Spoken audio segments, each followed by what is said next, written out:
E vamos então continuar, já ouvimos, eu penso que esta era uma das mais aguardadas, um dos mais aguardados temas deste congresso, ou seja, o 5G. Eu digo isto porque ontem, ali na outra sala, que nos faz concorrência, assim que se falou do 5G, muita gente foi a correr. Recordo que lá embaixo está um caminhão com experiências 5G para começarmos a perceber o que é esta nova tecnologia e de que forma esta nova tecnologia nos vai ajudar e, espero eu, simplificar a vida. Vamos dar início à segunda parte desta sessão e vamos olhar para o futuro dos média, ou seja, o que é que vai ser a comunicação social no futuro. Chamo os meus três primeiros convidados, que já aqui estão, façam favor. São eles a Cristina Ferreira, da SIC, o Tomás Froz, da Partners e o André Freire de Andrade, da Denso, a Aegis Network. Bem-vindos, Cristina, bem-vinda. Um beijinho. Não é fácil com isto. Não é? Tudo, bem-vindos. É curioso porque olhar para o futuro dos mídias, eu estava a lembrar-me isto, revela a minha idade, não é? Uma canção... Não sei quantos tens. 53, assumidamente. Tão bem que estás. Exatamente. E lembrava-me de uma canção que... o Video Killed the Radio Star. E na altura, lembro-me nos anos 80, todos nós a pensarmos... de facto, a televisão vai matar a rádio, depois surge o digital, vai matar os jornais, hoje chega ao streaming, vai matar a televisão, e não sei se tudo isto é verdade. Portanto, vamos começar... Ainda ninguém morreu no meio disto Ainda ninguém tudo. morreu, ainda bem, ainda bem. Portanto, vamos começar por aí. E até porque estamos aqui num congresso em que estamos a falar de tecnologia, passaram por aqui muitas pessoas, falaram de inteligência artificial, das novas tecnologias que aí vêm, mas há uma coisa curiosa, sempre a pessoa no centro de tudo.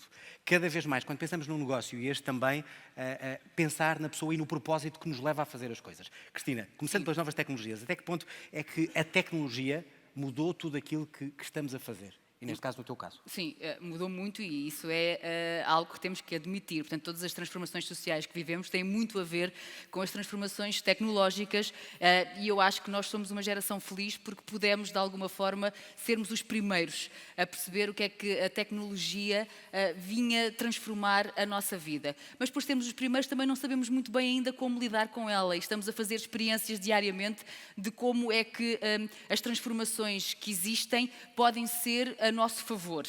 E esse é o principal problema, é percebermos o que é mais vantajoso e o que não é com as tecnologias. No teu caso, foi mais vantajoso, ou seja, o ponto a que chegaste Sim. hoje, não só como apresentadora, mas como, se me permites, uma marca. Certo. Tu criaste a tua marca a partir da imagem da persona que tu tens na televisão.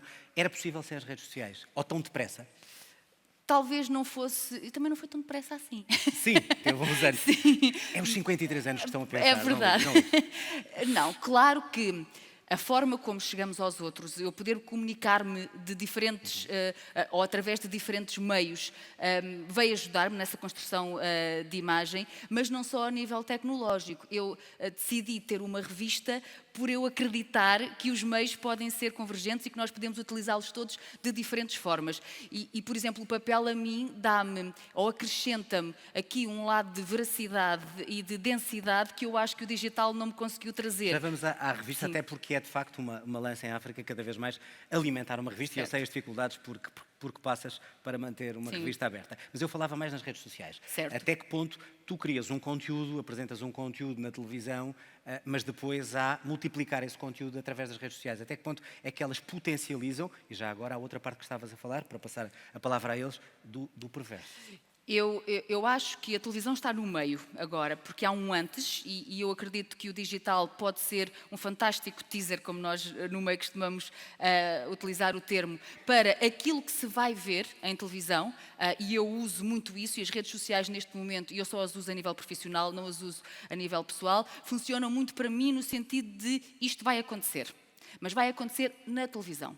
E é lá que vocês vão ter que ver. E a partir do momento em que está a acontecer na televisão, há uma reação imediata a seguir. O digital trouxe essa reação imediata. Trouxe-me a mim, logo, a partir do momento em que eu estou a acabar um programa, a forma como ele foi visto por quem estava a assistir naquele momento à televisão. Agora, acho mesmo que o digital é apenas isso. Permitiu ter interação, a interação do público imediata com aquilo que está a ser visto em televisão, ajuda-nos muito na construção e naquilo que nós entendemos que pode ser um conteúdo favorável ao público que nos está a ver. Nisso, seja no digital, seja na televisão, seja na rádio, nós temos que ter essa noção de quem é que nos vê, e acho que tem que haver cada vez mais uma personalização desse mesmo conteúdo para que não se perca no mundo do digital, que não interessa a ninguém, que é aquele que é construído apenas para o like, que não tem a verdade incluída, e essa é a parte menos feliz que eu acho que a tecnologia nos Já trouxe. vamos lá. Tomás, até que ponto é que quando se criam conteúdos nesta altura, temos que pensar sempre que temos que os criar de forma muito e cada vez mais diferenciada, ou então pegar no conteúdo e depois fazer especializações por cada meio que vamos, ou cada aplicativo onde o vamos colocar? É um desafio gigante. E na área criativa e na área publicitária, falou-se aqui do 5G. E o 5G é muito mais do que uma tecnologia, e é um desafio grande que se levanta, porque se nós hoje somos consumidores always on, estamos sempre ligados, o 5G vai nos tornar hiperconectividados. E, portanto, essa hiperconectividade permanente, nós vamos ter que assumir uma coisa, que é, se nós consumimos conteúdos a uma velocidade diferente, alguém tem que criar conteúdos a essa mesma velocidade. E ou seja, possível, temos essa é que a minha assumir questão, com qualidade e com um ponto que sejam aquilo que as pessoas procuram. Exatamente, o ponto é esse, nós temos que criar conteúdos a uma quantidade muito maior, mas mantendo a qualidade. Porque, enfim, a indústria está a crescer gigantemente, ou seja, o crescimento do negócio de media e entertainment, eu acho que hoje esta palavra mídia deixa de existir, é mídia e entertainment, mídia e entretenimento, cresceu ou vai crescer cerca de 150 bis nos próximos 2 anos. E isso tem a ver com uma coisa, que é o consumidor a querer consumir conteúdo e está disposto a pagar pelo bom conteúdo. E, portanto, se ele consome, e o 5G é um belíssimo exemplo, se ele vai consumir esse conteúdo cada vez mais rápido, nós, e portanto, seja na publicidade, seja nas estações de televisão, seja nos jornais, seja na rádio, temos que criar mais conteúdo mantendo a qualidade. E depois E estamos preparados para isso. A questão é, a máquina está neste momento preparada para isso. Até o próprio Netflix, e já vamos ao streaming, o Netflix que aparece como aquela plataforma que nos vai dar muitos conteúdos, temos que esperar muito tempo porque eles querem dar qualidade. E já há uma procura muito maior e muito mais ansiosa do que propriamente quem fornece. Estamos a falar do gigante. Eu acho que sim, porque eu acho que a criação de conteúdos, sejam eles que tipo for, hoje já se sente uma evolução gigante nessa quantidade. E até a geração que trabalha esses conteúdos, que é uma geração um bocadinho mais baixa, pelo menos que a minha... A nossa. Na sua vida, como consome mais rápido, já tem o mindship de construir mais rápido também. E, portanto, seja um criativo publicitário, um criativo na televisão, um criativo na rádio, o ADN, o chip já mudou no consumo e, portanto, obriga-o também a criar muito mais rapidamente. Nós já distinguimos esse consumo, do consumo imediato e daquilo que queremos imediatamente, e dessa informação que nos chega, e depois aquela de qualidade, em que nós temos o tempo para ela. E a qualidade é fundamental. Sim. E há um tema também importante, e a Cristina estava a dizer o digital, que ajuda depois a levar as pessoas para o programa dela. O digital não vem matar ninguém, como disseste no início. Mas é um fenómeno interessante perceber como é que o digital está a ajudar a não matar a rádio, que é que talvez a que melhor se adaptou ao digital, independentemente das receitas publicitárias não terem crescido. A rádio usou o digital para se reinventar. O outdoor, por si só, está numa reinvenção brutal de digital, com data e personalização, etc. O próprio digital passou do display para o programáticos, analytics, etc. E até a imprensa, embora... A imprensa e a televisão os mais atrasados. A revista na mão não é a mesma coisa que a revista digital, mas aí já estamos noutra... A imprensa e a televisão atrasaram-se. Está no digital, não é estar na televisão. Não. Não é. E é curioso ver, porque a imprensa e a televisão foram os que mais se atrasaram aí. Nós, como referência de imprensa, se calhar o New York Times continua a ser a grande referência, até pelo que se passou nos Estados Unidos e a questão e a relevância que teve na sociedade, neste caso específico. A televisão entrando no linear, com as OTTs, com as apps, com os Netflix, etc., e com outros exemplos que vamos falar à frente, com certeza, de streaming. André, até que ponto é que, olhando para toda esta revolução que está a acontecer e com tanta plataforma para colocar conteúdos cada vez mais rápidos, nós conseguimos perceber se chegam de facto às pessoas que os anunciantes querem e que o negócio está a correr bem? Porque cada vez é mais difícil. Isso é mais difícil de medir ou é mais fácil com todos os algoritmos que temos à nossa disposição? Eu acho que é mais fácil de medir, é muito mais complicado de fazer. Porque o que realmente a digitalização trouxe foi, e dando um ponto de vista um bocadinho diferente, que é a nossa preocupação todos os dias é como construímos marcas mais fortes. Como, ao fim do dia, ajudamos as marcas a serem mais relevantes para os consumidores e vender mais. O que nós vemos é que o que nós chamamos a Consumer Journey transformou-se de uma forma brutal, de uma consumer journey muito linear e muito sistematizada, de conhecimento de marca, engagement com a marca, conversão, que era uma coisa com um funil de compra muito direto, para hoje uma consumer journey muitíssimo mais complexa, com imensos touchpoints, onde as marcas têm uma enorme dificuldade em conectar com os consumidores. Eu há pouco tempo estive também numa conferência em que estava, enfim, vários anunciantes de relevo, uma Telefónica, uma L'Oréal, um Banco, enfim, muitos, e todos eles tinham 3 ou 4 problemas que uns tocavam mais a cada uma das marcas, dependendo de como é que era a relação com os seus consumidores. Mas tinham, digo 3 muito rapidamente, como fazer marcas relevantes, ou seja, o tema da notoriedade da marca é uma coisa que nós historicamente era, a marca tem notoriedade, logo tem notoriedade, vai ter vendas. Hoje em dia há muitas marcas com muita notoriedade, mas depois, no momento da verdade, não convertem, por muitos motivos, porque não são relevantes, realmente não estão a contar uma história que seja realmente interessante e relevante para o consumidor. Sim, eu sei que isso existe, mas porque a própria marca não é, ou porque não tem uma estratégia de marketing ou comunicação que seja eficaz e que a torne relevante? É as duas coisas. Porque nós conseguimos vender facilmente, vocês melhor, um produto mau, se conseguirem mostrar que ele é bom, não é? Claro, mas só vendem a primeira vez. Às vezes. Às vezes. Eu quero acreditar só eu diria que o produto mau, e o Tomás pode-me ajudar mais que eu, porque está nisso muito mais ali na frente da batalha, eu acho que o produto mau hoje em dia já é uma coisa que já não tem nenhuma capacidade de funcionar, ou seja, o que de facto todas as redes sociais e tudo isso fizeram é que a informação é absolutamente democratizada e globalizada. Portanto, uma marca que hoje tenha um problema na Patagónia, no dia seguinte aqui sabemos que essa marca teve o problema e a marca está destruída no dia a seguir. Nesse mesmo dia. Portanto, isso já não tem nenhuma possibilidade, as marcas más, a transparência é muito maior. Mas depois a forma como as marcas boas constroem, hoje em dia tem grandes desafios. Por exemplo, todo o tema da personalização, é um tema que está a crescer. Se vocês perguntar a qualquer anunciante, o tema da personalização é a chave. E o que é personalização? É eu, marca, ter que conversar com as pessoas de maneira diferente. Portanto, tenho que conversar consigo de uma maneira diferente. Nós, se calhar, estamos os três no mesmo segmento sociodemográfico, como historicamente falávamos, mas temos interesse e temos relação com a marca de formas completamente diferentes. Portanto, indo ao tema dos conteúdos, a marca tem que ter a capacidade de construir uma conversação e um conteúdo relevante para si, para mim, para o Tomás, que são coisas completamente diferentes. Portanto, as marcas que conseguem entender essa necessidade de trabalhar em diferentes segmentos e personalizar a sua comunicação são as que hoje em dia estão realmente a conseguir criar essa relevância. E depois liga com todo este tema dos conteúdos. Sim, é esse o teu segredo, já agora. Não te vou perguntar o que dizem os teus olhos, isso não é comigo e com outro meu colega. Também não é meu, também não é teu. Daniel. Mas é o teu segredo, ou seja, tu reinventaste, reconstruíste. Não estou a falar só de passagem de estação, estou a falar de evolução como profissional e até como editora.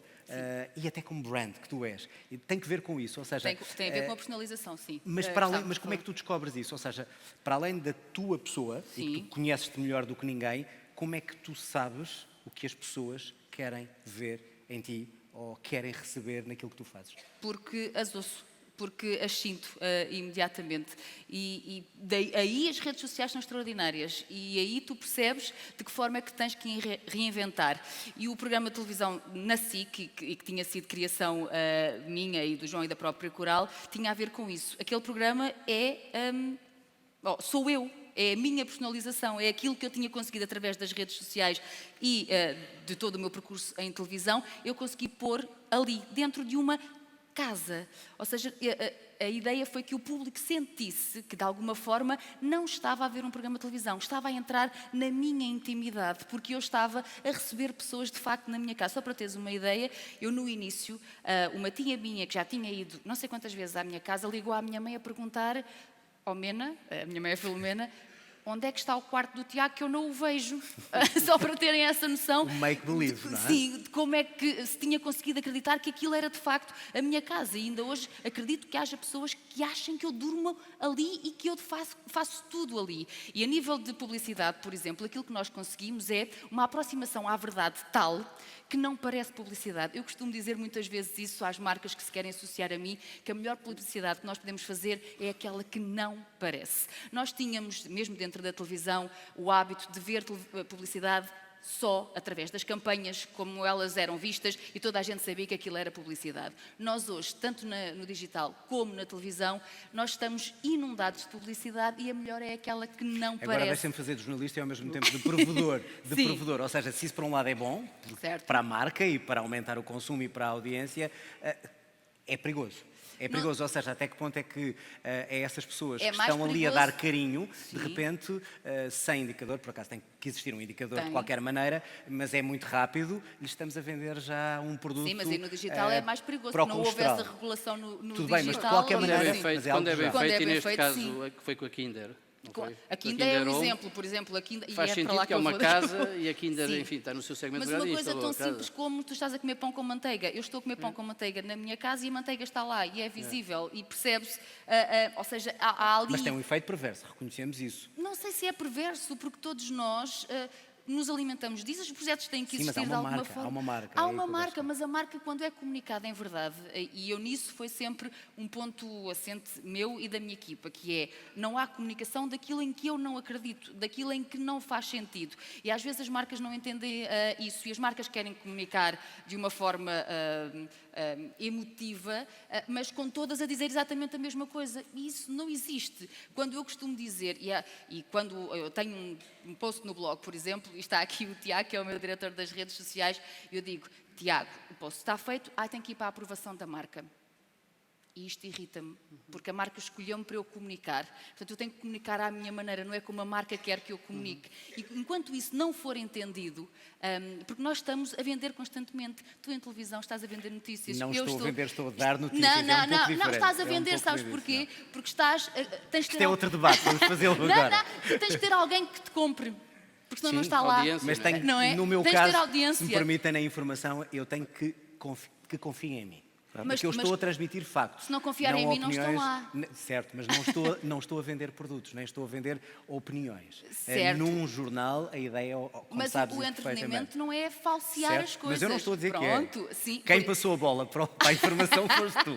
Não, porque no fundo estamos todos à procura do mesmo. Certo. Em todo o lado. Nós estamos à procura de audiência, de cliente, seja na publicidade, seja na televisão. Nós trabalhamos para o outro e o outro tem que estar lá. E para estar lá, nós temos que saber vender aquilo Ok, que estamos então agora vou a pegar mostrar. relevância versus audiência Sim. versus números. Ou seja, estávamos há pouco a falar da relevância e da audiência. Pelo pouco que eu percebo da parte comercial, mas já reparei nisso, fazendo programas de informação à meia-noite ou às 8 da noite, às 8 da noite posso ter 1 milhão, às 11 da noite tenho 40 mil, fico já muito satisfeito aos 50 mil. Curiosamente, grandes marcas apostavam nas 11 da noite, de carros, não vou dizer marcas, e não apostavam às 8 da noite, não é? Em que havia 1 milhão de pessoas. Ou seja, isto para ver também o tipo de consumidor que está e a relevância. Eu pergunto, o que é que se procura mais numa marca e no futuro por onde é que vamos? Uma audiência muito grande ou uma relevância grande que atinge aquele tipo de consumidor? É para os dois. Eu tenho, assim, nos últimos anos no mercado, eu trabalho com muitas marcas grandes portuguesas e algumas internacionais, e o tema da data, a big data, o consumer journey, o que é que as pessoas querem, o que é que Tivemos 2 fazem, dias disso aqui, exatamente. é o tema relevante e recebemos briefings de data, enfim, analytics, programmatics, e eu acho que isso, enfim, vai gerar conversão, vai gerar aquisição de cliente, mas nós nas agências tentamos sempre dizer aos nossos clientes que mais importante, ou tão importante como a Big Data, é a Long Data. E o que é a Long Data? A Long Data é criar a confiança, porque a Cristina, e vou dar o exemplo da marca Cristina, quando está a pôr o pão com manteiga, as pessoas confiam, porque há uma long data, há uma construção de marca. E mesmo para os Exceis de vendas das marcas, é muito mais fácil e mais barato converter, usando a Big Data, se a marca tiver uma história contada e criar a confiança, é aquilo que nós chamamos long data. E, portanto, eu, aos clientes com quem trabalho, ouço o Big Data, o que é que eles querem ouvir de manhã, à tarde e à noite, mas digo-lhes que isto só é relevante e rentável se a marca pensar a longo termo. E acho que as principais marcas e as grandes marcas mundiais já perceberam isso, ou seja, eu agora estou num grupo, faço parte do grupo Carat, que é um grupo de data e de mídia, mas essa é a boa interação, ou seja, o pensamento mais estratégico e criativo juntando ao pensamento mais analítico. E uma das preocupações é essa. Eu hoje, por exemplo, estávamos a falar da Patagónia, li recentemente um estudo que as 3 marcas mais poluentes do oceano são 3 grandes marcas de referência das nossas gerações. Vou dizer os nomes porque é um estudo: Coca-Cola, Nestlé e Danone.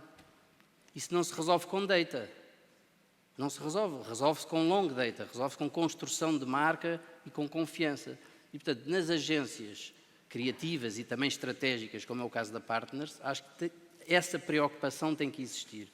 E só depois, então, vamos à personalização.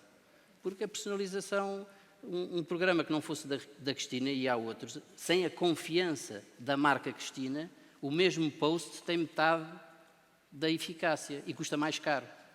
E, portanto, é juntar estas duas coisas entre aquilo que é a data e que temos que aproveitar no dia-a-dia das pessoas e o Consumer Journey, mas a construção de marca, de notoriedade e de história de confiança, a que nós chamamos long data, que não é só analisar uma campanha à semana, nem uma audiência à semana, é anos. E hoje em dia estamos a avaliar poucas vezes a longo prazo e estamos a avaliar muitas vezes a curtíssimo prazo. E conhecer a audiência e saber quem é que lá está e saber quem é que compra a tal marca, não é? Porque nós falamos muito em horários e ainda bem que disseste isso, que tu tens, supostamente, às 8 da noite, tu tens uma clientela maior do que a que terias num programa da manhã, e deixa-me aqui dizer que a maior alegria que eu tive neste percurso de 16 anos de televisão foi de provar que os horários não são tão importantes assim na televisão. Por exemplo, eu chego a ter... Mas sabemos uma coisa É que é prime evidente. time, não é? Nem os canais. Também. Não, eu sei que é evidente. É normal que depois das 8 da noite haja mais gente a ver televisão do que há de manhã. Mas tu, quando durante anos andaste a dizer que um daytime televisivo e que durante um programa da manhã tu tinhas apenas os velhos que não trabalhavam a ver televisão, e eu tenho um programa que perto da 1 da tarde chega a ter 1 milhão de pessoas a ver e chega a ter mais audiência do que um programa da noite de algumas estações de televisão, explica-me como é que isso acontece. Explica-me como é que eu tenho um programa, por exemplo, que tem pessoas... Explicas-nos tu. Eu posso... O prime time passou para 1 da tarde. Deixem-me só centrar outra vez a conversa, porque nós estávamos a falar aqui, audiências e números também não significa a tal relevância. Certo. Portanto, pode haver 1 milhão, mas não interessar a uma marca que interessa Certo. 20 mil, 10 mil, 5 mil, e eu fico impressionado, vindo agora da Califórnia, de ver quanto é que se paga, e cá também, mas sobretudo na Califórnia, onde o boom foi grande, uma blogger, e a Cristina, se calhar, neste momento, o seu Instagram será quase tão mais valioso do que a marca que ela já é em televisão. É por aí que nós estamos a ver, ou seja, o tipo de geração e o tipo específico de consumidor, utilizo o termo. Sim, de eu informação acho que bem, enfim, aqui misturam-se muitas coisas, como sempre, Claro. como sempre nas conversas, não é? Porque há um tema... Estamos a conversar, não é? Exatamente, há um tema puro de grandes números e de segmentação, e, portanto, se eu sou uma marca que quer comunicar com um nicho, é mais eficiente comunicar numa altura onde está uma alta percentagem do meu consumidor do que numa altura que está imensa gente, mas uma grande parte dessas pessoas, eu não quero comunicar com elas e, portanto, tudo será desperdício, porque se estou a ocupar aquele espaço, tenho que pagar esses contactos e, portanto, eu acho que há aí um bocadinho essa lógica, mas há muito esta... como é que se complementa a história que a marca tem que contar, porque, usando o exemplo da manteiga, a relevância do endorsement, por assim dizer, da Cristina, é tão mais relevante quanto mais especializado for o produto e mais esse produto necessitar de passar esse fator de confiança. Eu diria que a manteiga não é o produto que mais necessitará, Claro. porque, enfim, é manteiga, mas, enfim, haverá um segmento que acha piada que a Cristina come aquela manteiga, também vou comer aquela manteiga, mas há outros Sabes lá produtos. os sabores que já tem aquela... Exatamente. Mas e nem sei qual é a manteiga, por isso estou à vontade para falar. Mas Posso haverá, dizer que não como manteiga. Não. mas haverá outros produtos onde o consumidor, de facto, tem imensas dúvidas e imensos receios em mudar, porque são produtos que requerem um esforço de mudança muito maior ou têm uma importância muito maior caso a decisão não seja a correta, onde aí a Cristina tem uma componente enormíssima no processo de decisão. Portanto, esse balanço, e um bocadinho todo o sucesso dos bloggers, vem um bocadinho isso, complementam a história que a marca conta com a história que alguém independente, e depois cada um constrói a sua credibilidade da forma que quiser, porque isto de eu só faço produtos, há N histórias de bloggers que efetivamente não seguem o princípio de eu só comunico aquilo em que confio e depois, enfim, também rapidamente passam de grandes bloggers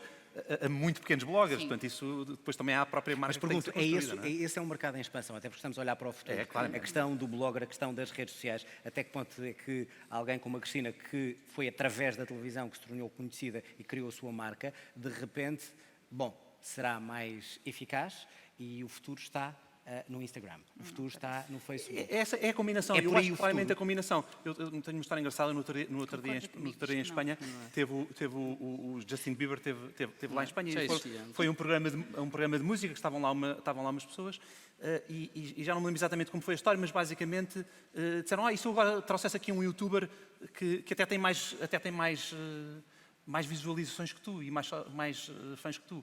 Ele disse, está bem, traz lá o tipo. E vem um fulano, um espanhol, que se chama Rubius, que é o maior youtuber espanhol, que tem 60 milhões de seguidores e cada vídeo que põe online tem 20 milhões de visualizações, que basicamente tem de facto mais seguidores que o Justin Bieber. E tudo o que põe e ele, o tipo, envergonhado, passado 5 minutos saiu da sala porque não queria mais falar. Mesmo a Justin Bieber. Portanto, isto é um fenómeno e É E é só, para os mas três é só, também. é só não uma é? mudança de terminologia, porque Certo. há muitos anos que existem os embaixadores de marca e as Claro que caras sim. da marca. Mas Hoje eu em não dia estou só a chamam-se falar de marca. influencers. Eu estou a falar de chegar às pessoas. Antigamente nós dizíamos, não apareceu na televisão, não aconteceu. Eu Agora ainda- eu ainda não acho que apareceu no Instagram, não apareceu no Facebook e passa publicidade, não apareceu nas redes sociais, não existe. Isto leva-nos a outra questão, embora eu esteja aqui como moderador, que é da informação e das fake news. Se as fake news afetam e muito quem, como eu, defende a informação rigorosa, e quando alguém me diz, vocês deram às 8, mas eu já vi o contrário nas redes sociais, portanto eu acredito naquilo que vi. E é muito difícil explicar a essas pessoas que quem colocou aquilo não é jornalista, não tem princípios éticos, um código de ética, aliás, pode ter princípios éticos, mas não ter um código de ética, não tem a preparação, não confirmou fontes e, portanto, é mais difícil para mim chegar às 8 horas ou para qualquer colega meu e tentar dar uma informação rigorosa. Isto para dizer o perigo das fake news. Até que ponto é que o perigo das fake news, num âmbito maior, que não só tem informação, e gostava da vossa reflexão sobre isso, pode estar a ameaçar o futuro dos mídias ou como é que conseguimos filtrar isso? Porque pode boicotar o trabalho da Cristina, Sim. pode boicotar o meu trabalho, pode rebentar com uma marca. Como é que lutamos contra isso? Lutamos trabalhando todos os dias na tentativa de que a verdade e que o conhecimento seja de facto aquilo que o público queira vir Mas a sabes tão procurar. bem como eu que às vezes Sim. uma fake news que aparece em jornais e algumas Sim. até te podem afetar a ti ou a mim ou a alguém, de repente tem por mais honesto que sejamos, acabam Certo. por ter mais força.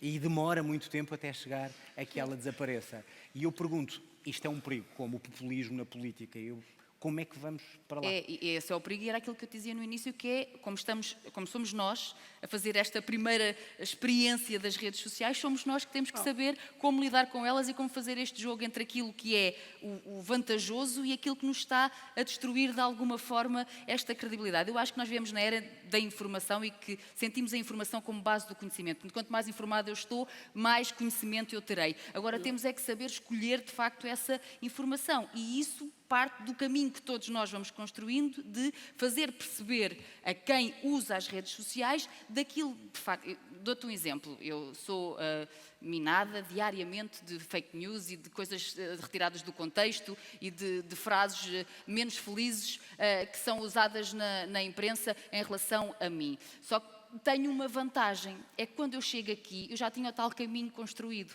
e as pessoas já me conheciam de alguma forma. E a forma como eu comunico também nas redes sociais faz com que, até hoje, nenhuma dessas notícias tenha causado qualquer tipo de marca naquilo que eu tinha construído Mas isso até é uma aqui. defesa, tu estás a defender-te. Eu tenho que me Claro, defender. eu estou a dizer numa perspectiva muito mais global, porque de repente nós não conseguimos controlar tudo, podem falar acerca do que quiserem, de repente até imagina uma notícia ou algo que nos afeta a todos.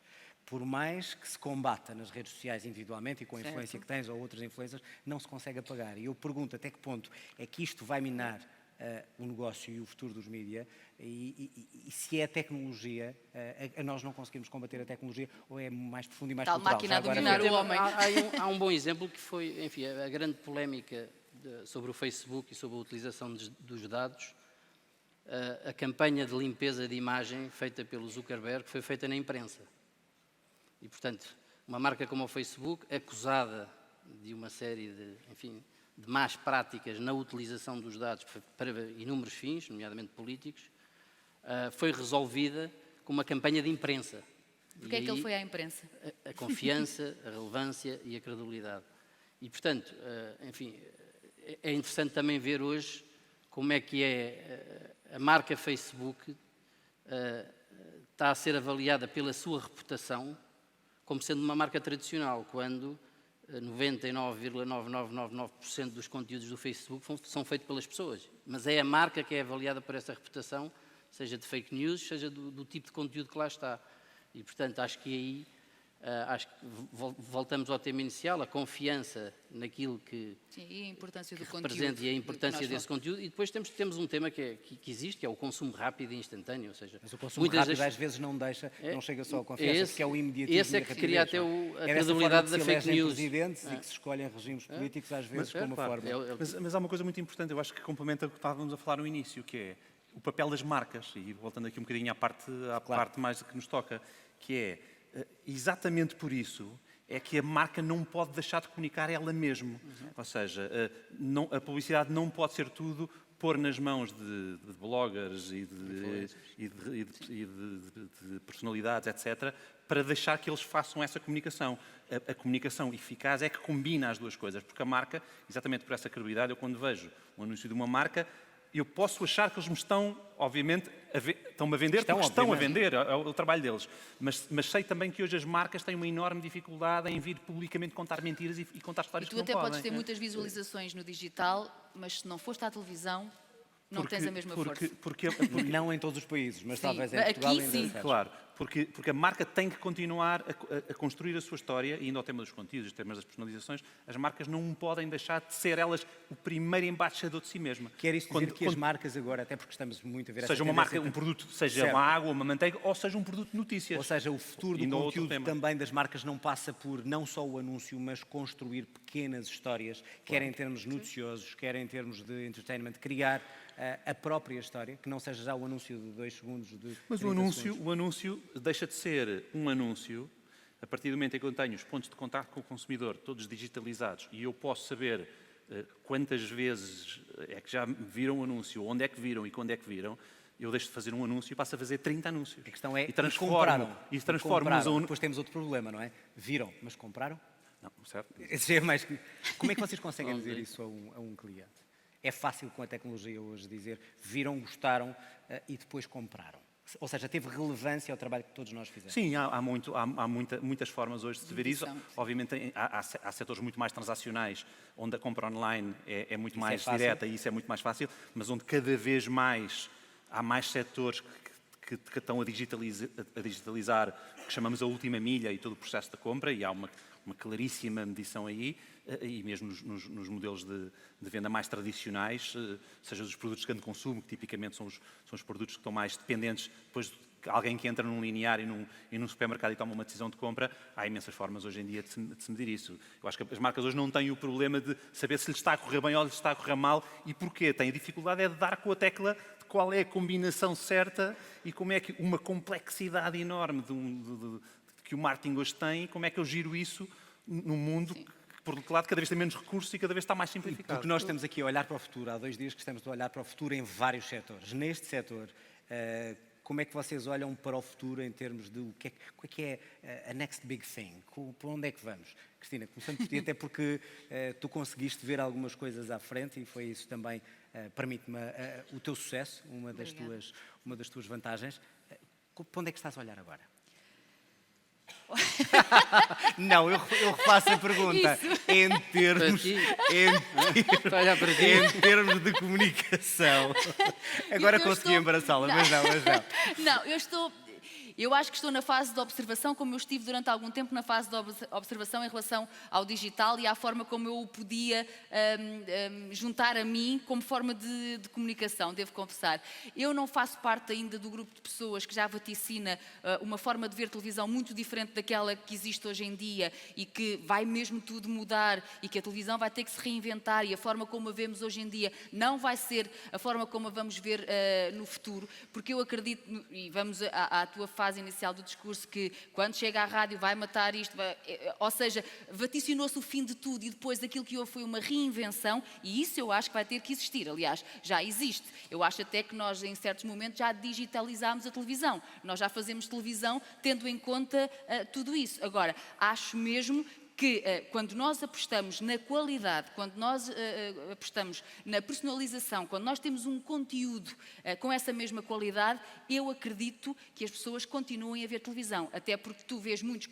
A televisão, por algum motivo, já te permite ver conteúdos digitais, mas na televisão. Há coisas que o digital ainda não nos traz como um livro nos traz. É quase possível ver aqui quase tudo, não é? Eu chego aqui, vejo o teu programa hoje de manhã, vejo o telejornal. Eu tenho muitas pessoas que veem o Mas, programa. felizmente já posso ver em qualquer lado. Mas tenta perceber o teu sentimento. Tu, quando vês aqui, não estás a vê-lo da mesma maneira do que quando estás à frente de uma... Já não, mas sim. sou eu, mas pronto. Eu tenho ainda, e quero acreditar nisso, porque eu gosto muito da televisão. É uma visão romântica, e ainda bem. Já agora, antes de passar a palavra, até porque não quero deixar de passar isso, eu gosto muito do papel, eu gosto muito de jornais, eu gosto muito de revistas, foi aí que eu comecei. Porquê é que lutas para manter uma revista que eu sei que é tão difícil? Primeiro, vender, mantê-la aberta, encontrar conteúdos.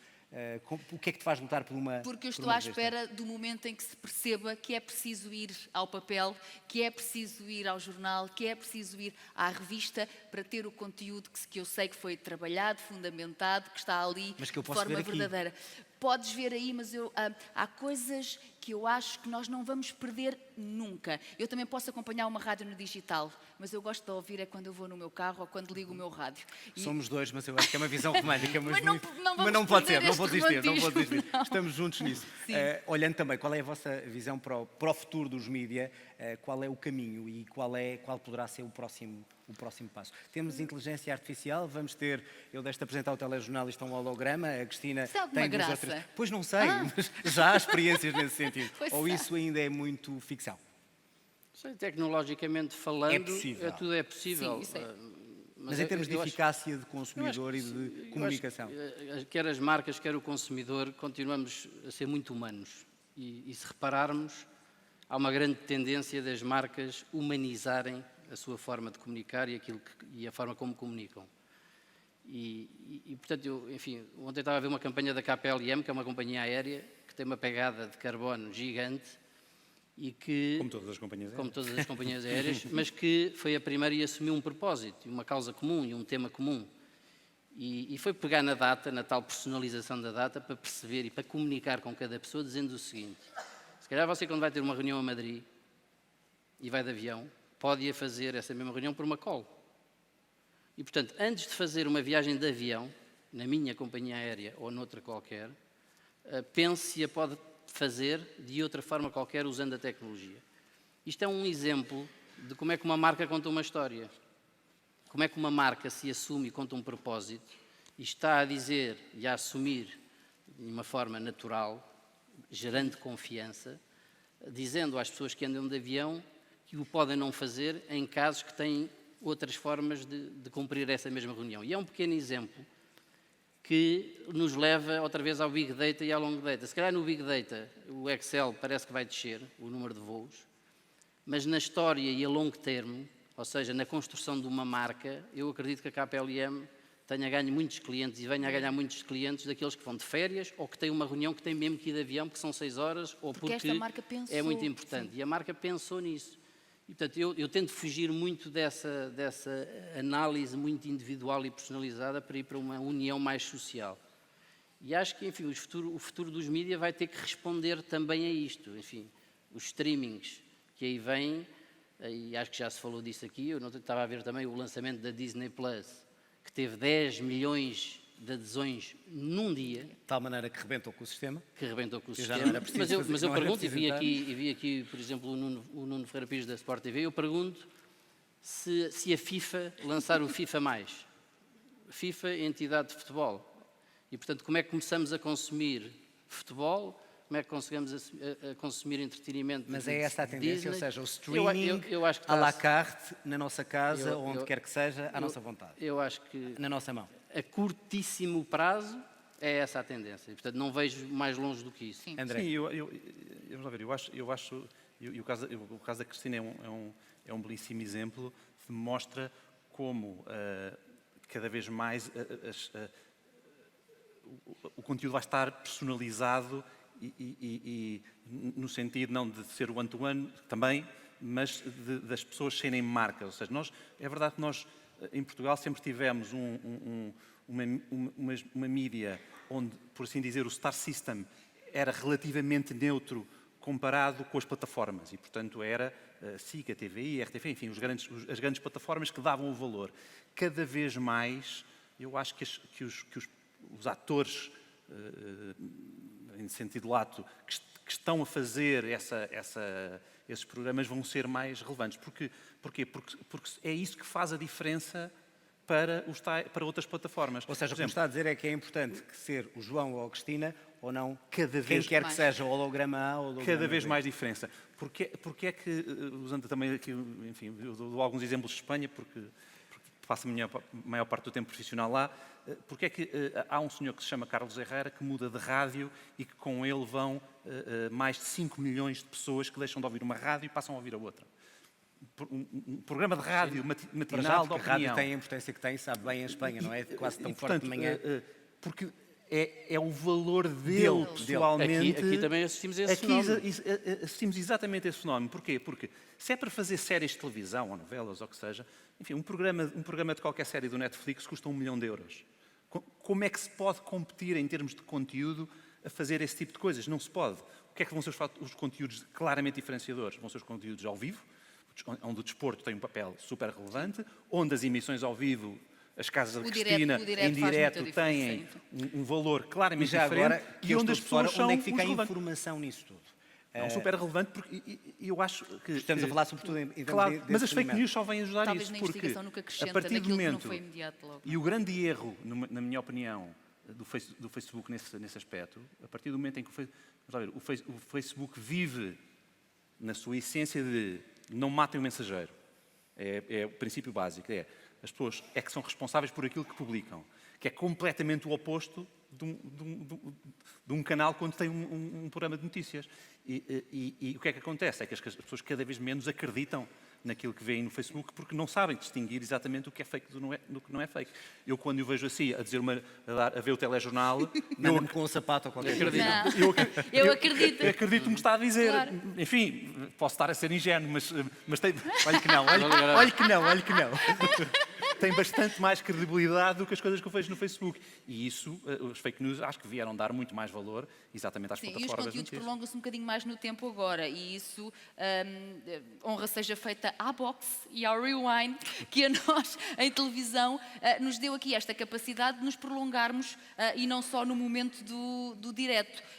E eu posso falar daquilo que é meu e daquilo que eu sinto. Nós chegamos a ter, há pessoas para quem o programa da manhã é o programa da noite, por exemplo, e é quando chegam a casa que vão ver o programa da manhã, e eu chego a ter números que até a nós nos espantam, de termos 100 mil pessoas que veem o programa para além do horário dele. E 100 mil pessoas hoje em dia em televisão, num programa supostamente da manhã, que não teria essa capacidade de colocar gente que chega do trabalho à noite a ver, deixa-me a pensar que de facto é o conteúdo e é a forma como nós o fazemos que traz as pessoas para esse visionamento. Temos ainda 2 minutos. Eu não resisto porque estou aqui há 2 dias. Por aqui passaram muitas pessoas por este palco. Mas a pessoa que mais me impressionou, quem aqui está desde o início sabe, foi uma miúda, não tem outra definição, com 17 anos. e que é uma inteligência fabulosa e que veio a Portugal, e é uma miúda como qualquer outra, e está a desenvolver muitos trabalhos na inteligência artificial. E ela falou de várias áreas, e também desta, e ela diz que a tecnologia vai melhorar a humanidade, que as máquinas vão nos tornar mais humanos. Algumas pessoas sorriram, tem 17 anos, não pensa, mas ela acredita piamente Mas disto. nós E tem falámos um disso mundo aqui. inteiro a olhar para ela, neste momento interessada no que ela diz, e por isso abriu este congresso. Eu pergunto, acreditam nisso? Ou seja, que a tecnologia nos vai tornar mais humanos, ou até que ponto não é a máquina nos vai dominar, nós somos dominados também por ela? Cristina, rapidamente os três. Eu acho que foi aquilo que nós já dissemos aqui, que no fundo a pessoa, o ser humano continua a ser aqui muito mais importante do que a máquina. Agora, temos que saber lidar com a máquina, temos que perceber de que forma é que a máquina nos ajuda a nós para aí sim se perceber que somos nós mais importantes. A mesma Sim, coisa. eu concordo, não ouvi, tive pena de não ouvir Sim. essa Mas intervenção, acho que deve ter sido Conseguimos genial. ainda. Vou ver, Aneia. vamos ver online, não é? Não conta para a audiência física, mas já te E conta conhecê-la é um privilégio, devo-vos dizer. Eu acho que, olhando para as grandes marcas e para as principais marcas mundiais, sente-se muito já essa tendência. Aliás, há uma marca em Portugal que eu trabalho em que a sua assinatura é Humaniza-te, e é uma marca de tecnologia e de entretenimento, e, portanto, a mensagem é usar essa tecnologia e esse entretenimento para nos humanizarmos, e acredito, através da inteligência artificial e de todas as outras tecnologias, como o 5G, acho que a humanização é a volta. Temos é que ser mais rápidos, É a não é? volta que vamos dar. A produzir mais. Temos com é que 5G. produzir mais, André, é para verdade. terminar. Sim, enfim, a nossa indústria vai mudar de uma forma brutal com a inteligência artificial. Não sabemos como, não é? E com o machine learning Isso de é que uma nos maneira assusta. brutal, que não vai ser sem dor, não é? Ou seja, porque numa primeira fase há imensa coisa que hoje é feita por pessoas que vai deixar de ser feita por pessoas. E a nossa capacidade de reinventar o que fazemos nós e o que é relevante ser feito por pessoas e o que é relevante ser feito pelas máquinas, eu acho que aí vai estar o segredo da. E trabalhar da nossa menos horas felicidade. é humano, vai ser humano. Isso é o que todos mais queremos, humano. não é? Ai, mas esse desenvolvimento é espetacular. Não, Cristina vai trabalhar mais horas. Sempre. Acho que como seres humanos, acho que vai ser um ponto importante. Mesmo. Muito obrigado aos três. Obrigada, Foi um João. prazer Beijinho. esta conversa Obrigada. também. Obrigado a todos os meus convidados. Passo por outro. Pronto. Beijinho grande. Bom trabalho. Bom trabalho. E vamos continuar a olhar para André, já agora, também. Obrigado. E vamos continuar a olhar para o futuro dos mídias com Client Stories. Isto, no fundo, também foram Client Stories, de outra forma, uma forma diferente. Chama ao palco os próximos intervenientes para virem aqui para o pé de mim e para contarmos estas Client Stories que revelam o que é que está a ser feito de novo no mundo da comunicação, e comunicação aqui num âmbito muito maior, e depois iremos também olhar para as startups que estão a surgir neste âmbito e saber até que ponto é que a tecnologia está a ajudar ou não o negócio. Já aqui estão quase todos. Primeira client story sobre a Sport TV, o Nuno Ferreira Pires, da Sport TV, e o Sérgio Lee, da Deloitte. Bem-vindos aos dois. Vamos conhecer esta client story, ou seja, a vossa experiência e de que forma é que isto beneficiou ou não a Sport TV. Muito bem. Então, boa tarde a todos. O Rogério mencionava ontem, por ocasião da comemoração do 35º aniversário da APDC, que o mundo mudou muito nos últimos 35 anos, e mencionou e deu alguma ilustração de como é que o mundo estava em 84. E já que falamos de desporto, a relembrar que o Sporting em 84 tinha ganho 2 dos últimos 5 campeonatos, e o mundo evoluiu muito, mas não foi muito bom para o meu Sporting.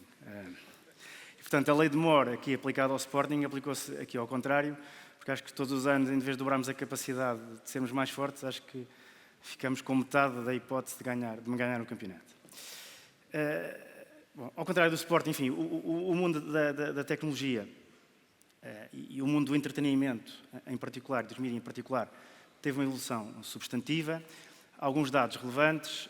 Este ano, nos Estados Unidos, pela primeira vez, o número de horas que um adulto passa a consumir mídia e entretenimento ultrapassou o número de horas que passa a trabalhar. E tendo em conta que eu acho que algum deste consumo é feito no trabalho, então esta diferença é ainda maior, primeiro ponto. Segundo dado, também já recentemente, o consumo em streaming ultrapassou aquilo que é o consumo tradicional de televisão. E isto, naturalmente, com um peso relevante do consumo em dispositivo móvel e que o 5G vai tornar ainda mais agressivo o crescimento, e, portanto, eu diria com um peso mais relevante.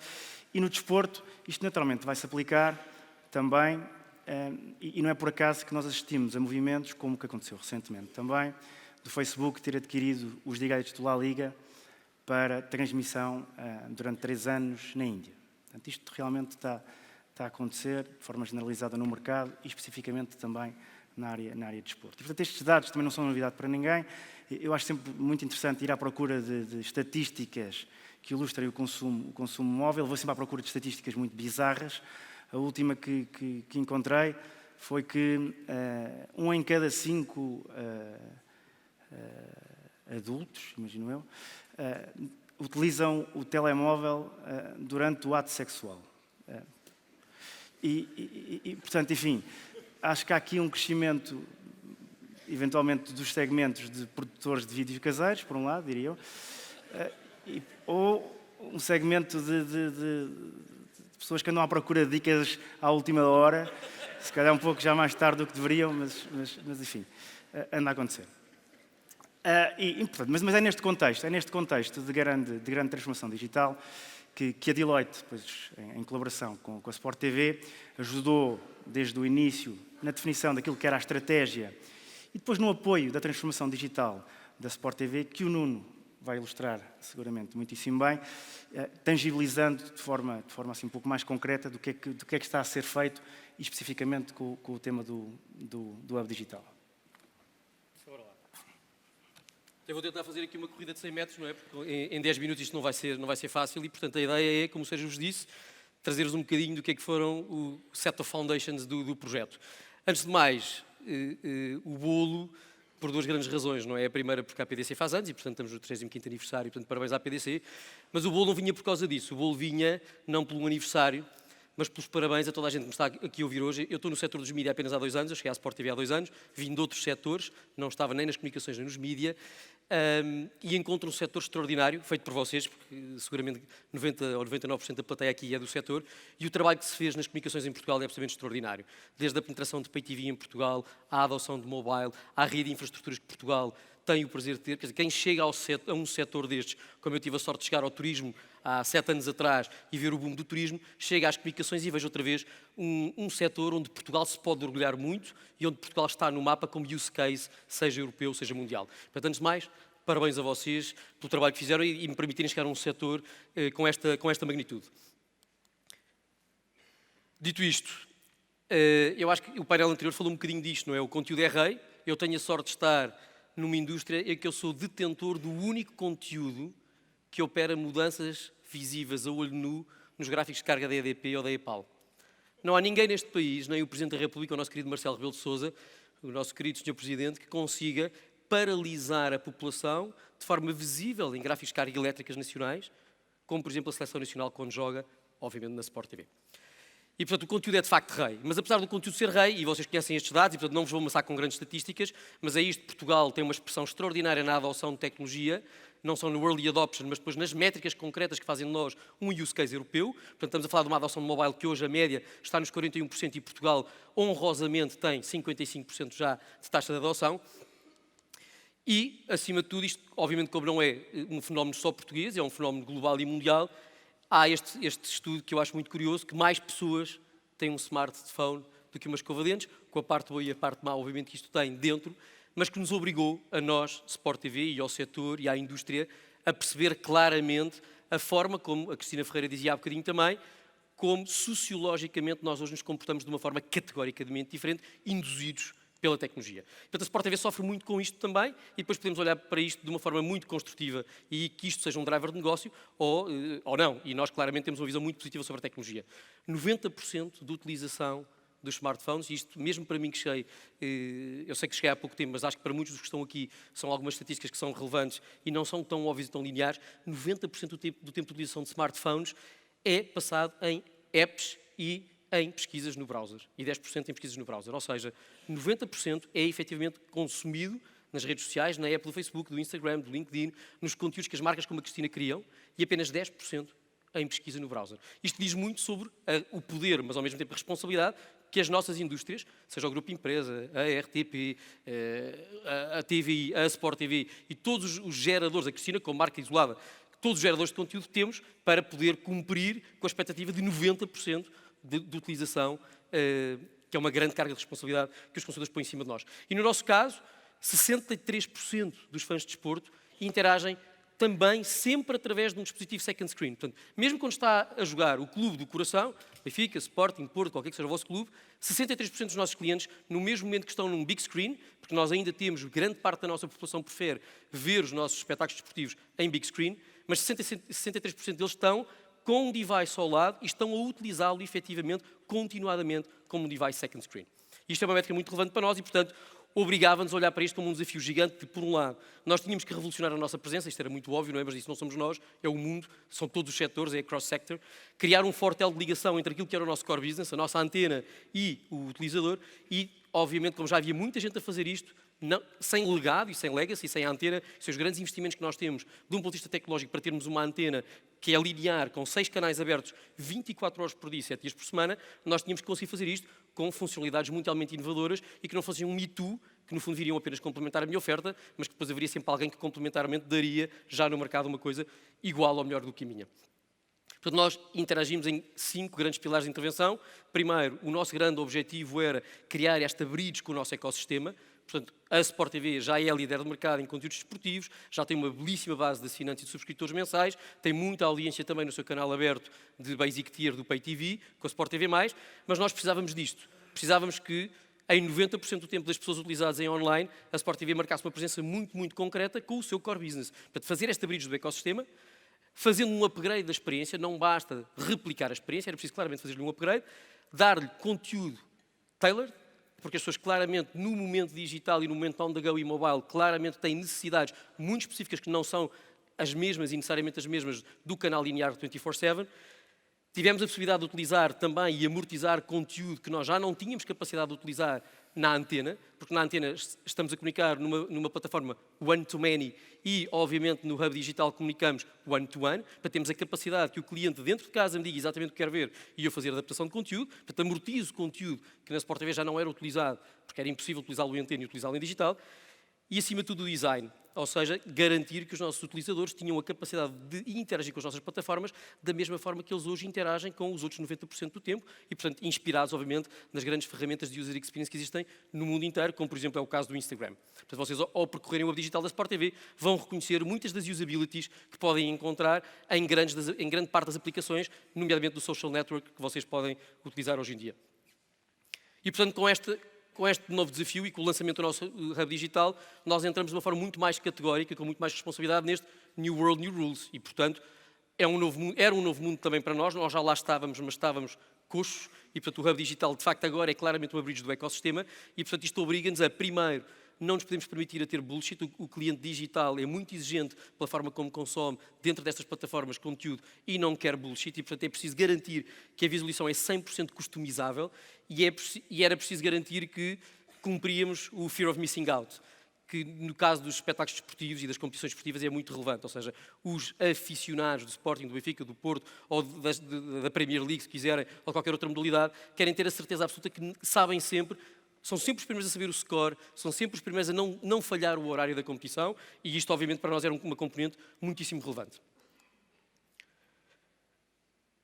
A interatividade é uma coisa óbvia também.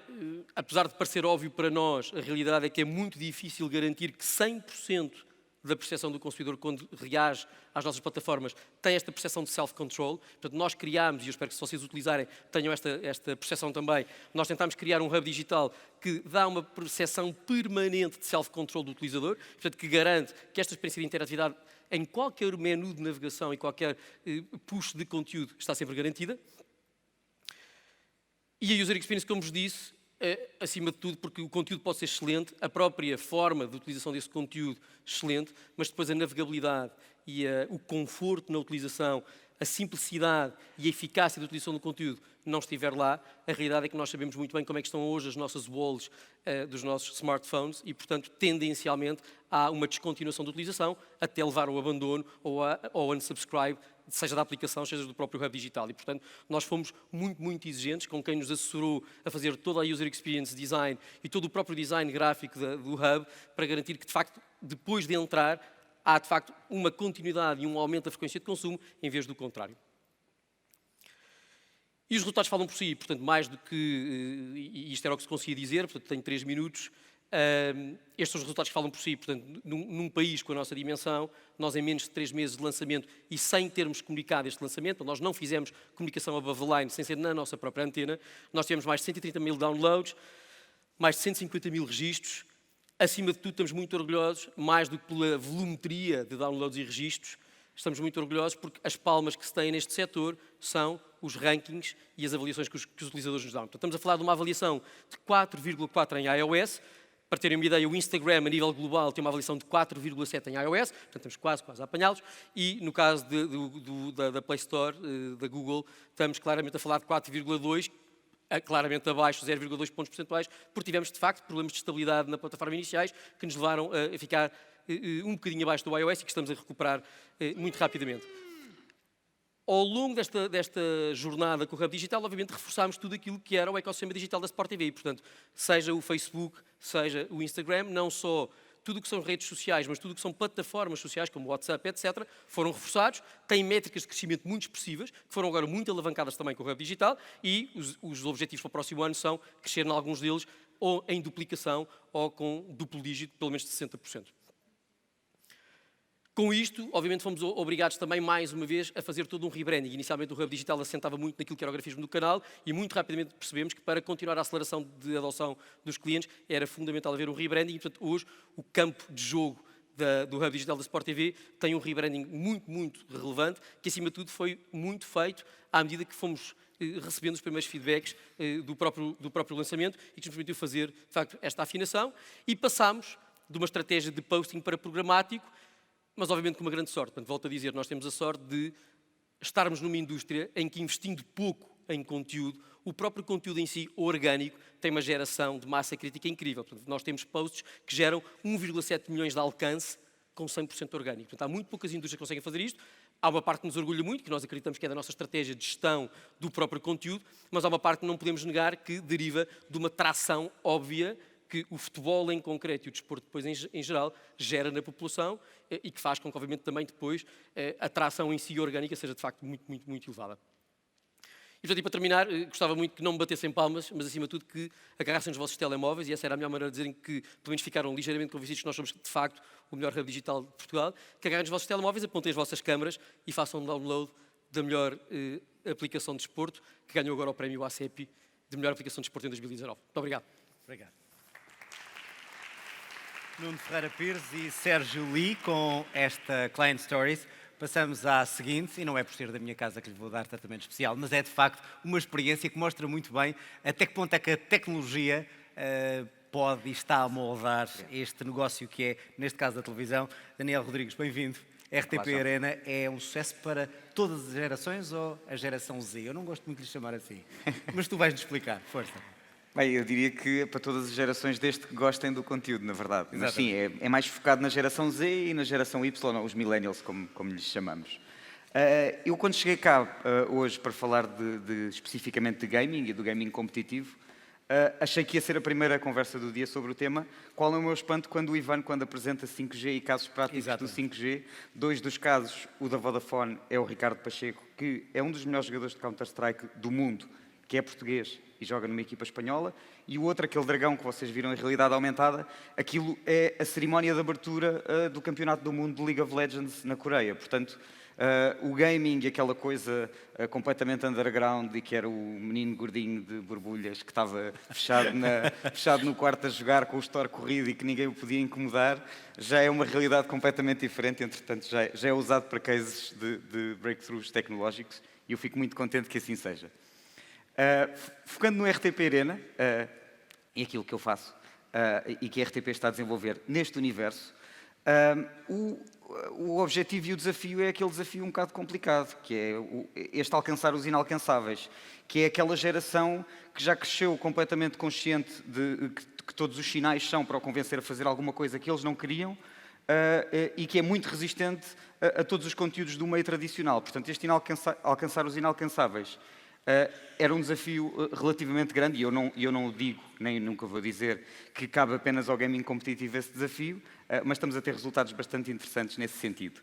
Esta frase de "This is a product with which you can reach the unreachables" é do Sr. Thorsten Hawks, que é VP da ESL, que é uma empresa alemã, a maior organizadora de competições de desportos eletrónicos do mundo. Quem é que são estes inalcançáveis em Portugal, então? Segundo a Pordata, temos entre os 15 e os 29 anos 1,6 milhões de pessoas, e se tem entre 15 e 29 anos são precisamente entre as gerações Z e Millennials, e se forem Millennials, a janela de atenção desta malta, portanto, se queremos que eles fiquem presos ao nosso conteúdo, se for Millennials temos 8 segundos para os agarrar, portanto, memória de peixe. Se for geração Z, temos 5 segundos, e esses 5 segundos passam assim. Relativamente ao projeto RTP Arena e como é que nós nos estamos a portar especificamente em 2018, porque é o ano que temos terminado até à data, dentro deste target em Portugal, nós no ano passado conseguimos 600 mil únicos, e estes únicos não são de alcance, mas sim pessoas que visualizaram os nossos live streamings, um dos temas também que está bastante em voga neste congresso. Portanto, se chegamos a 37% de inalcançáveis, não são assim tão inalcançáveis quanto isso, e aparentemente conseguimos cativar a atenção de muitos deles, porque em média cada um deles esteve 2 horas a assistir aos nossos conteúdos durante o ano passado. Mas que conteúdos são esses e o que é isto do gaming competitivo e dos esportes, e como é que funciona esse universo, melhor do que eu, se calhar, um vídeo que eu trouxe para vos demonstrar. Aos 3, saltamos e rentamos com isto. 1, 2, 3. 1, 2, 3. Mais uma. 1, 2, 3.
Este evento particular não foi na Coreia, não foi na China.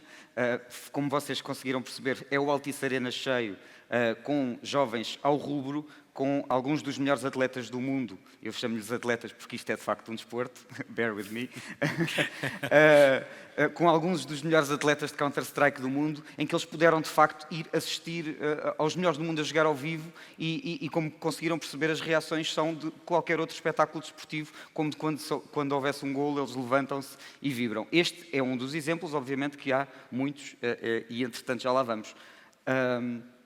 Qual é que é a abordagem da RTP Arena em particular, e não é apenas aquele jogo em particular que nós trabalhamos, não importa o que é que tu jogas, não me faz diferença absolutamente nenhuma se jogas FIFA, se jogas Hearthstone, League of Legends, Fortnite, Counter-Strike, Overwatch, PUBG, Rocket League, e se vocês forem pais de miúdos, provavelmente já ouviram algumas destas palavras. Se não ouviram, é porque não estão a prestar atenção. E em termos de RTP Arena, não importa qual é que é o jogo que tu jogas, o que importa é que os melhores jogam na RTP Arena. É na RTP Arena que quase todos os dias eu ligo a minha transmissão de live stream digital e vou conseguir ver os melhores do meu jogo a jogar, aprender com eles e em simultâneo estar com os meus amigos no chat, a interagir e a conversar. No fundo, isto é a transmissão desportiva do presente e do futuro, obviamente não descurando todos os outros desportos que hão de continuar a trabalhar também, enquanto tal. Isto nunca seria possível, obviamente, sem uma série de parceiros que organizam ou co-organizam connosco as competições e os eventos onde nós estamos presentes. Das duas linhas de cima que vocês podem ver aqui são algumas das ligas e competições nacionais que nós transmitimos. A linha de baixo são eventualmente os 3 maiores eventos nacionais. O Mosh XL Esports, que acontece do primeiro semestre, já teve 2 edições espetaculares. O Mosh XL Games World, que terminou este domingo e foi altamente. E o Lisboa Games Week, que começa hoje e acaba no domingo. Portanto, isto é um universo que não para e tem sempre muitas coisas para transmitir. Em 2018 fizemos mais de 250 emissões digitais com mais de 1000 horas transmitidas e a evolução do projeto, que está a caminhar para os seus 4 anos, começou com 500 mil views, passou para 2 milhões em 2017, 5 milhões no ano passado, e este ano, não querendo agoirar, já estamos muito perto dos 9 milhões e creio que chegaremos talvez até ao final do ano aos 10 para dobrarmos o ano anterior. Isto, obviamente, é feito não pegando apenas numa realidade que já existia e passá-la num outro canal, mas sim tentando acrescentar um bocadinho mais, e aquilo que os grupos de mídia, como a RTP, conseguem acrescentar, e as instituições tradicionais do desporto conseguem acrescentar a este desporto em ascensão. Um dos nossos parceiros é a Federação Portuguesa de Futebol, que está a desenvolver um projeto excepcional de futebol virtual que já está a dar frutos. A nossa seleção de futebol virtual ficou em 3º, 4º lugar, portanto caiu nas meias finais da Liga das Nações no ano passado, e acreditamos que eventualmente este ano poderá fazer mais. Temos 2 jogadores no top 10 mundial e conseguimos juntar aos eventos que a Federação Portuguesa de Futebol já tem de futebol tradicional, e neste caso, como podem ver no ecrã, tem a nossa equipa de transmissão em direto no relevado do Jamor para a Taça de Portugal de futebol virtual, em que mistura talento dos esportes com talento do futebol tradicional, neste caso o Nuno Matos, e tentamos, de certa forma, acrescentar a um produto que já existia por si, porque, de facto, os miúdos já faziam este tipo de transmissões, só falta é dar o passo seguinte e ela fundir-se com os meios tradicionais. Outra das coisas que nos foram sempre pedindo era, agora voltando um bocadinho ao Counter-Strike, é, por favor, têm que passar em português os melhores do mundo, porque só havia, basicamente, a emissão inglesa, em inglês, não necessariamente inglesa, em russo e em chinês. E nós acabámos por dar ouvidos ao público, que é uma das coisas mais importantes nesta geração, eles estão sempre a dizer o que querem, é só ouvir um bocadinho e conseguimos ir picar coisas nas quais podemos inovar. Adquirimos os direitos para a transmissão das maiores competições de CSGO, neste caso CSGO Majors, localizamos a emissão em estúdio com resultados bastante interessantes. Se já viram este hashtag eventualmente no Twitter, é porque sempre que há hashtag Major na RTP, o hashtag Major na RTP é trending topic nos meses em que há esse evento, isto porque é a maneira que o público tem de interagir com o seu talento favorito, ou seja, envia uma questão no Twitter, aparece na emissão, entra na nossa emissão, a dúvida é respondida e é criada aqui uma corrente de interação que depois, obviamente, se desenrola no chat da emissão em si. Mais uma vez, não estamos na Coreia, isto é o Altice Arena cheio para assistir ao Mosh XL Esports, também em parceria com a Huawei, que creio estar aqui na casa também. Um evento que já tem 2 anos, começou o ano passado, e foi mesmo esse evento que fez com que, dito pelo parceiro internacional, eles olhassem para Portugal como um destino para este tipo de eventos. Se não tivesse havido estes passos nacionais, os organizadores internacionais nunca olhariam para Portugal como um eventual destino, e agora já o fazem. E, em particular, o ano passado, a transmissão do Mosh XL Esports, isto apenas uma stream digital, teve 67 mil pessoas em simultâneo na final, mais as 10 mil que estão na arena, e eu não sei se terá havido, eventualmente, em Portugal e em português, alguma emissão digital com um pico simultâneo, exclusivamente digital, com um pico simultâneo tão elevado. Como podem ver, continuo a dizer, isto não é lá fora, isto não é Coreia, isto não é China, isto é Portugal e jovens portugueses a vibrar com este produto. Desafio-vos também ainda a dizerem-me um evento em que tem esta gente toda durante 10 horas a olhar para um ecrã, a divertir-se com os amigos e que não é consumida uma única gota de álcool. Não sei se existe. Mas, quer dizer, neste caso existe. Não sei se existe mais algum exemplo disso. A nível internacional... You are the new athletes. You are the new sportsmen, the new sportswomen. You are not just e-sporters, you are influencers, you are role models. You promote team spirit, you promote motivation, you promote commitment. Welcome to Lisbon, welcome to Portugal. It's a great privilege to receive some of the best athletes in the world.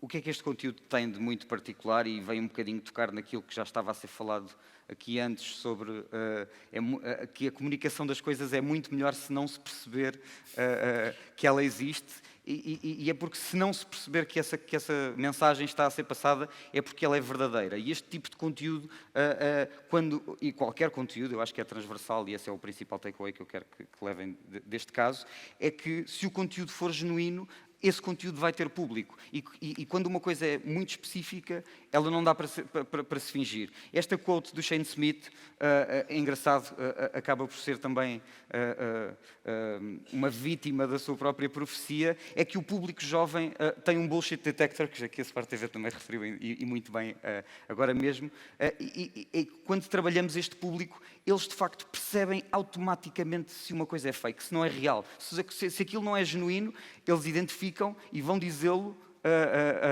e gritá-lo a todos os pulmões. Portanto, o principal que eu gostava que vocês percebessem da experiência que o RTP Arena tem sido, e em particular o trabalhar os públicos jovens em geral, não necessariamente só com este produto, é que não é possível fingir. O conteúdo tem que ser genuíno. Porque se não for, e porque se vocês não tiverem de facto miúdos para trabalhar para miúdos, basicamente vão parecer o Steve Buscemi no 30 Rock, em que quando se tenta infiltrar num high school, e acho que vocês conseguem certamente perceber que isto é fake, não é? Isto não é um miúdo do high school. Portanto, o principal desafio quando trabalhamos este público é, por favor, não finjam que são o que não são.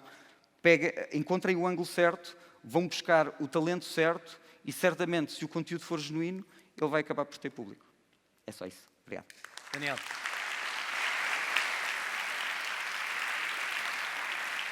Daniel Rodrigues, RTP Arena, obrigado também. Mais uma Klein Story neste futuro dos mídia, e como sempre temos aqui as startups, e convido o Eduardo Dias a apresentar a sua Viva Superstars. É assim, não é? Exato. É assim. Bem-vindo. Obrigado.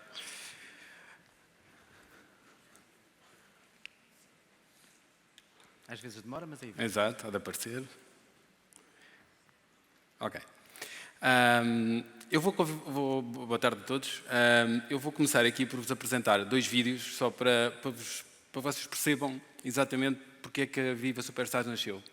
E basicamente vou-vos mostrar 2 experiências do mesmo evento para verem as diferenças. Ok, um evento visto na televisão, tradicional. Vai partir o capitão português, o melhor português, já tirou, está lá dentro! Magnífico! Sensacional! Que grande... E o mesmo evento visto no estádio.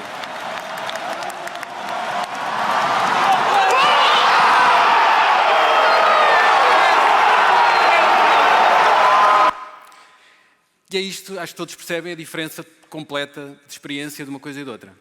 E, portanto, o que nós pretendemos na Viva Superstars é que as pessoas não vejam apenas os conteúdos, mas sim que os vivam intensamente. E é isso que nós temos estado a trabalhar ao longo dos últimos 7 anos, basicamente para desenvolver experiências que nós queremos e acreditamos que sejam extraordinárias à volta de conteúdos digitais, programas de televisão, streaming e eventos ao vivo. A nossa plataforma que desenvolvemos desde o início, que se chama Magical, criou uma série de funcionalidades, uma panóplia de funcionalidades em várias áreas. O engagement da audiência, a monetização da audiência, que é muito importante, a interação social, como sendo dito aqui, os mais jovens hoje em dia precisam sempre de partilhar com os seus amigos, falar com os amigos, e portanto isso é muito importante. E tudo isto baseado na tal plataforma, o Magical, que é muito potente em termos de capacidade, escalável, altamente escalável, o que é importantíssimo para a televisão. Portanto, todos sabemos o quão difícil é responder aos picos de audiência que há em certos programas, e nós conseguimos isso. Alguns dos produtos que nós já tivemos e temos no mercado. Um deles é de um rapaz que vocês todos devem conhecer, foi a rede social oficial do Cristiano Ronaldo, em que se conseguiu duas grandes coisas: aproximar muito os fãs dele próprio, portanto ele interagia com eles dentro desta rede social, e proporcionar uma experiência única de second screen durante os jogos do Cristiano. Eu não posso entrar em muitos detalhes, não tenho tempo, mas vou... Oi? Outra app, portanto a outra foi em 2013, esta foi em 2014, se não estou enganado, depois em 2015 foi lançada ao público, que foi a app do Você na TV, em que o grande objetivo era trazer novas audiências mais jovens e outro tipo de audiências para o programa. Foi conseguido integralmente, e também criar alguma interatividade com o programa. Depois trabalhámos também na área da música, com um projeto muito interessante de interatividade com música. Love on Top, tornar a app de um reality show lucrativa, portanto conseguimos fazer isso. Secret Story, onde criámos pela primeira vez um reconhecimento facial dos concorrentes e as pessoas podiam partilhar as suas emoções relativamente àqueles concorrentes em tempo real. O Hub Digital da Sport TV, que vocês não vou aqui passar muito tempo, que o Nuno já apresentou genialmente antes e que foi desenvolvido pela Viva Superstars, obviamente, com a Sport TV, e é onde nós também estamos a aplicar técnicas de inteligência artificial para reconhecimento facial dos jogadores, quando estão a ser filmados, marcam um golo, e nós damos estatísticas sobre esses jogadores. Alguns números acerca de nós, muito rapidamente. Temos utilizadores de 215 países na nossa plataforma, já cobrimos 1900 eventos, temos 1,23 milhões de utilizadores registados, 1,35 milhões de downloads de apps e 161 milhões de interações de utilizadores na nossa plataforma. Alguns dos clientes, mídia, e termino a apresentação. Obrigado a todos.